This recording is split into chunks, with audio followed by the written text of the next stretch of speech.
Baik, di sini saya Anissa Sri Utami dengan NIM 23500911168 akan menjelaskan analisis rasio pada PT Astra International Tbk. Untuk analisis rasio pertama yaitu ada liquid ratio. Di liquid ratio terdapat current ratio. Untuk current ratio menunjukkan perusahaan memiliki aset lancar yang cukup untuk menutupi kewajiban jangka pendeknya. Yang kedua ada quick ratio, konsisten dari tahun sebelumnya menunjukkan kestabilan likuiditas tanpa bergantung pada persediaan. Selanjutnya ada cash ratio, menunjukkan kas yang dimiliki perusahaan tidak cukup untuk langsung melunasi semua kewajiban jangka pendek, namun tidak selalu buruk jika perusahaan memiliki likuiditas dalam bentuk lain seperti piutang atau investasi jangka pendek. Kalau solvability ratio, yang pertama ada debt to asset ratio, menurun sedikit, berarti perusahaan semakin mengandalkan ekuitas dibanding utang untuk pembiayaan asetnya yang lebih sehat lebih sehat dari perspektif keuangan. Selanjutnya ada debt to equity ratio. Penurunan ini menunjukkan perusahaan sedikit mengurangi ketergantungannya pada utang untuk pendanaan ekuitasnya yang lebih baik untuk kestabilan jangka panjang. Selanjutnya ada time interest ratio. Peningkatan signifikan menunjukkan perusahaan jauh lebih mampu pembayaran beban bunga dari laba operasionalnya yang mengidentifikasikan peningkatan profitabilitas dari manajemen keuangan yang lebih baik. Selanjutnya ada long term debt to equity ratio, menunjukkan ketergantungan pada utang jangka panjang berkurang yang berarti struktur modal lebih sehat dari risiko keuangan yang lebih rendah. Activity ratio. Yang pertama ada receivable turnover ratio, semakin tinggi semakin baik karena perusahaan mampu menagih piutang lebih cepat dan meningkatkan arus kas. Yang kedua ada inventory turnover ratio. Peningkatan ini menunjukkan perusahaan bisa menjual produk lebih cepat yang bagus untuk efisiensi operasional. Yang kedua ada working capital turnover. Peningkatan menunjukkan modal kerja lebih efisien dalam menghasilkan pendapatan. Selanjutnya ada total asset turnover. Efisiensi dalam memanfaatkan aset meningkat yang baik untuk profitabilitas. Yang selanjutnya ada total asset turnover. Efisiensi dalam pemanfaatan aset meningkat yang baik untuk profitabilitas. Yang kedua ada fixed asset turnover. Peningkatan berarti aset tetap lebih produktif dalam menghasilkan pendapatan. Profitability ratio, yang pertama ada gross profit margin, sedikit turun mungkin karena kenaikan biaya produksi atau perubahan dari strategi harga. Selanjutnya ada operating profit margin, peningkatan menunjukkan efisiensi operasional lebih baik atau adanya kenaikan pendapatan. Ada net profit margin, penurunan bisa disebabkan oleh beban pajak atau biaya lainnya yang meningkat. Selanjutnya ada return of asset. Peningkatan ini menunjukkan perusahaan lebih efisien dalam memanfaatkan aset untuk menghasilkan laba. Selanjutnya ada return of investment. Perusahaan semakin baik dalam menghasilkan keuntungan dari investasinya. Selanjutnya analisis selanjutnya yaitu ada analisis penilaian. Yang pertama ada earning per share. Kenaikan menunjukkan keuntungan per lembar saham meningkat yang positif bagi investor. Yang terakhir ada return of equity. Kenaikan menunjukkan perusahaan lebih baik menghasilkan laba bagi pemegang saham. Di sini saya akan menjelaskan mengenai rasio keuangan dari yayasan, di mana perbandingannya adalah tahun sebelumnya yaitu 2018 dan tahun dasarnya adalah 2019, di mana pada pertama rasio likuiditas sendiri kan rasio ini meningkat dengan baik, lalu untuk cash ratio juga meningkat ini dengan baik, lalu total leverage-nya ini meningkat, tetapi ini buruk karena proporsi utang terhadap total aset meningkat. Lalu debit to equity ratio ini juga meningkat, ini berarti buruk jika utang semakin mendominasi struktur modal. Lalu untuk long term debit to equity ratio ini juga meningkat, berarti buruk karena artinya yayasan banyak menggunakan utang jangka panjang dibanding ekuitas, ini juga sebagai tanda peringatan. Dimana lalu ketiga ini rasio aktivitas, working capital turnover juga menurun. Ini berarti buruk karena yayasan kurang menggunakan modal kerja untuk pendapatan. Lalu total aset turnover ini juga menurun. Ini berarti menunjukkan proporsi pemborosan ataupun kurangnya produktivitas. Lalu fixed asset turnover ini juga menurun. Ini dapat diindikasikan adanya masalah dalam pengelolaan aset tetap. Untuk neraca common size pada PT Astra International Terbuka periode 31 Desember 2020 dan 2021, untuk posisi aktiva di aset lancar ada kas dan setara kas yang naik dari 14,06% menjadi 17,41%. Dan selanjutnya untuk piutang usaha pada pihak berelasi naik dari 0,44% menjadi 0,52%. Selanjutnya pada pihak ketiga naik dari 4,60% menjadi 5,42%. Dan untuk persediaan naik dari 5,30% menjadi 5,94%. Selanjutnya untuk pajak dibayar di muka naik dari 1,51% menjadi 1,67%. Dan untuk bagian aset tidak lancarnya pada piutang usaha di pihak ketiga turun dari 0,03% menjadi 0,02%. Selanjutnya pada persediaan turun dari 1,09% menjadi 0,96%. Dan pajak dibayar di muka turun dari 0,97% menjadi 0,61%.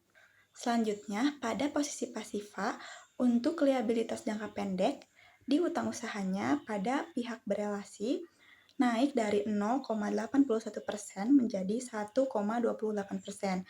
Dan pada pihak ketiganya naik juga dari 4,06% menjadi 5,67%. Selanjutnya untuk utang pajaknya naik dari 0,63% menjadi 1,23%. Dan untuk pinjaman bank dan pinjaman lain-lainnya naik dari 5,70% menjadi 7,19%.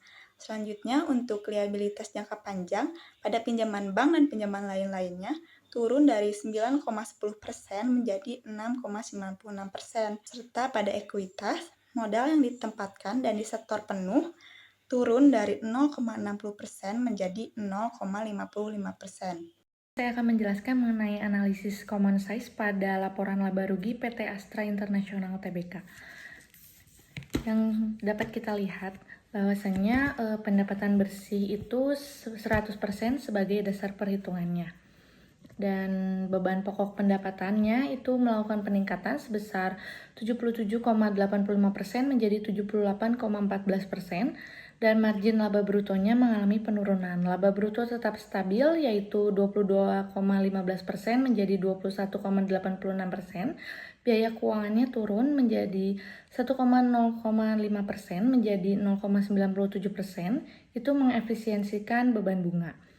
Dan adapun keuntungan dan kerugian tambahannya, keuntungan investasi PT Bank Permata meningkat dari 3,02% menjadi 3,26%.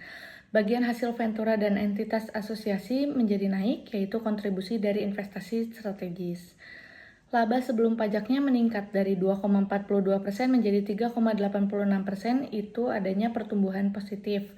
Dan pajak dan laba tahun berjalannya, beban pajak turun signifikan sebesar 1,81% menjadi 1,09%, yaitu mengefisiensikan pajak. Laba tahun perjalannya mengalami peningkatan yaitu sebesar 10,61% menjadi 10,96%. Adapun penghasilan komprehensif lainnya yaitu revaluasi aset tetap meningkat dari 0,02% menjadi 1,12%. Dampak dari penyesuaian nilai aset. Perubahan nilai wajar investasi turun sedikit dari 8,5% menjadi 8,3%. Pajak penghasilannya terkait turun dari 0,42% menjadi 0,11%. Beban pajak lebih rendah. Distribusi laba dan laba per sahamnya, laba entitas induk naik dari 0,23% menjadi 0,60%. Profitabilitas meningkat dan laba per saham turun sedikit dari 0,23% menjadi 0,21%. Jadi kinerja PT Astra International di tahun 2021 itu lebih baik dibandingkan 2020. Keuntungan dari investasinya juga meningkat dan beban pajaknya juga menurun. Adapun beban pokok penjualannya naik, jadi perlu mengefisiensikan produksi lagi. Dan penghasilan komprehensif lainnya juga berkontribusi besar pada total laba. Selanjutnya ada analisis common size dari Yayasan Bali Peduli. Di sini dapat kita lihat bahwasannya laporan posisi keuangan aset lancar kas itu meningkat signifikan dari 3,56% menjadi 50,6%, menunjukkan peningkatan likuiditas dan aset tetapnya turun dari 31,37% menjadi 10,41%. Kemungkinan ada aset yang dijual atau penyusutan besar.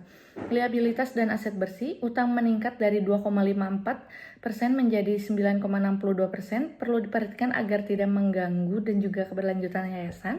Aset bersih tidak terikat turun dari 100,8% menjadi 90,38%, artinya lebih banyak dana sudah digunakan untuk program tertentu. Adapun laporan aktivitas, yaitu pendapatan dan pengeluaran, pendapatan terkait, dana yang hanya bisa digunakan untuk tujuan tertentu, hibah dari donor naik dari 27,87% menjadi 36,44%, menunjukkan dukungan dari pihak eksternal meningkat. Pendapatan tidak terikat, dana yang bisa digunakan bebas, yaitu sumbangan meningkat drastis dari 29,79% menjadi 114,6%. Yayasan berhasil menarik lebih banyak donasi dan juga pendapatan bunga turun dari 0,45% menjadi 0,01%, menandakan lebih sedikit dana yang ditempatkan di investasi berbunga. Pengeluaran juga biaya program naik dari 58,77% menjadi 79,34%, lebih banyak dana yang digunakan langsung untuk kegiatan yayasan.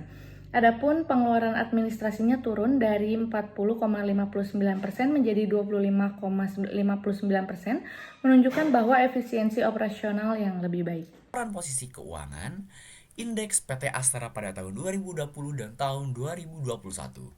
Dan yang pertama ada jumlah aset lancar yang meningkat menjadi 121%.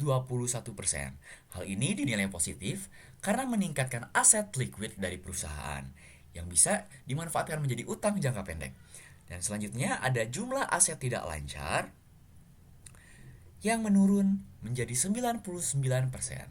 Hal ini dinilai sebagai langkah efisiensi perusahaan dalam pengolahan dana.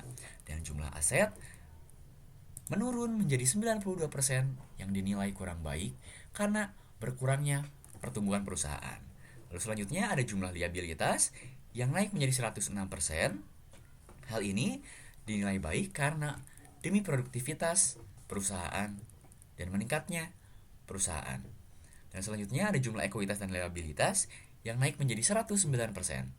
Dan selanjutnya ada laporan laba rugi indeks PT Astra pada tahun 2020 dan tahun 2021 dengan pendapatan yang meningkat menjadi 133% yang dinilai baik karena pendapatan ini bisa diputar atau diinvestasikan kepada perusahaan supaya bisa lebih produktif dalam menghasilkan laba.